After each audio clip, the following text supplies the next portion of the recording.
السلام علیکم ورحمۃ اللہ وبرکاتہ۔ الحمد للہ وحدہ والصلاة والسلام علی من لا نبی بعدہ، اما بعد۔ برادران اسلام، ماہ رمضان جو عظمتوں، برکتوں اور رحمتوں کا مہینہ ہے، ان قریب ہمارے سروں پر سایہ فگن ہونے والا ہے۔ میرے محترم بھائیوں اور دوستوں، یہ مبارک مہینہ ہمارے سر پر سایہ فگن ہونے سے پہلے ہمیں اس کا استقبال کس طرح سے کرنا چاہیے، اس کے لیے اپنے آپ کو کس طریقے سے تیار کرنا چاہیے، آئیں ہم کچھ باتیں اس تعلق سے ذکر کرتے ہیں۔ سب سے پہلے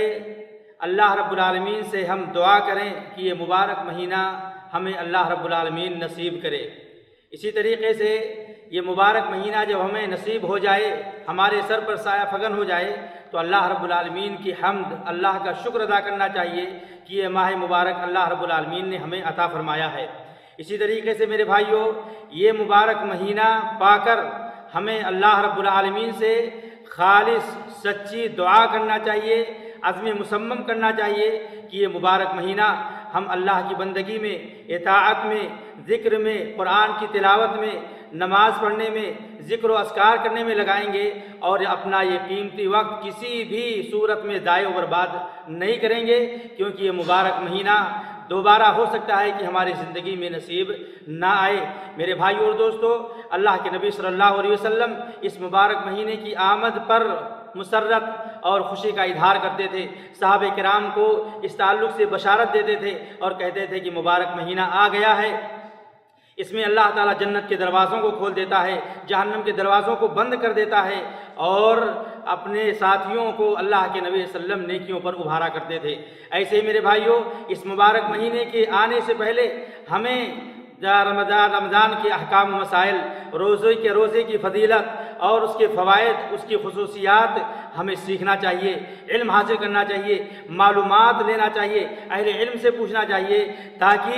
ہمارے دلوں کے اندر اس طرح اس تعلق سے رغبت پیدا ہو، شوق پیدا ہو۔ اور ایسے ہی میرے بھائیوں، یہ مبارک مہینہ آنے سے پہلے ہمیں اللہ رب العالمین کے بارگاہ میں سچے دل سے توبہ کرنا چاہیے، اخلاص کے ساتھ اللہ سے معافی مانگنی چاہیے، اور اپنے گناہوں کو اللہ رب العالمین سے رو رو کر دھلوا دینا چاہیے۔ اللہ رب العالمین کا یہ مہینہ مبارک مہینہ ہے، مغفرت کا مہینہ ہے، اور اللہ ہم سے اپنے نبی کے زبانی قرآن میں یہ اعلان کرواتا ہے، قُلْ يَا عِبَادِيَ الَّذِينَ أَسْرَفُوا عَلَىٰ أَنفُسِهِمْ لَا تَقْنَطُوا مِن رَحْمَةِ اللَّهِ۔ اے اللہ کے نبی، میرے بندوں سے کہہ دو جنہوں نے اپنے اوپر ظلم کیا ہے، زیادتی کی ہے گناہ کر کر کے، وہ اللہ کی رحمت سے مایوس نہ ہوں، اور اللہ تعالیٰ روزانہ دن کے خطا کاروں کو رات میں ہاتھ پھیلا کر معافی مانگنے کے لیے تیار رہتا ہے۔ ایسے ہی میرے بھائیوں، اس مبارک مہینے کے آنے سے پہلے ہمیں اپنے دلوں کو صاف کر لینا چاہیے، حسد سے، غیبت سے، نفرت سے، عداوت سے، کدورت سے، ان تمام برائیوں سے اپنے دل کو پاک کر لینا چاہیے، اور اپنے بھائیوں سے اگر کوئی آپسی اختلاف ہے اسے ختم کرنے کی کوشش کرنی چاہیے، کیونکہ یہ مبارک مہینہ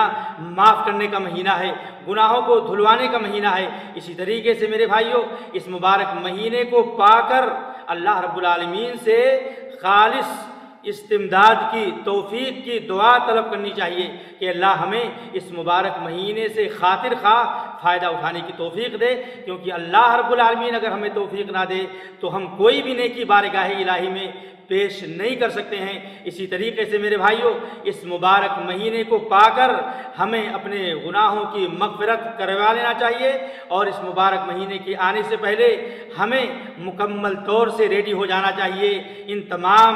وسائل اور ذرائع کو اپنا کر جو آپ کے سامنے ذکر کیے گئے ہیں، تاکہ ہم رمضان کے مبارک مہینے سے خاطر خواہ فائدہ اٹھا سکیں۔ اللہ سے دعا کرتے ہیں کہ ہمیں اللہ رب العالمین اس مبارک مہینے کو نصیب کرے، اور ہمیں اس کے لیے اپنے آپ کو تیار رہنے کی توفیق عطا فرمائے، اور ہمارے گناہوں کی مغفرت کا ذریعہ بنائے۔ اللہ رب العالمین تجھ سے دعا ہے کہ ہمیں نیک اعمال کی توفیق دے۔ وآخر دعوانا الحمد للہ رب العالمین، وصلی اللہ علی نبینا محمد وعلی آلہ وصحبہ اجمعین۔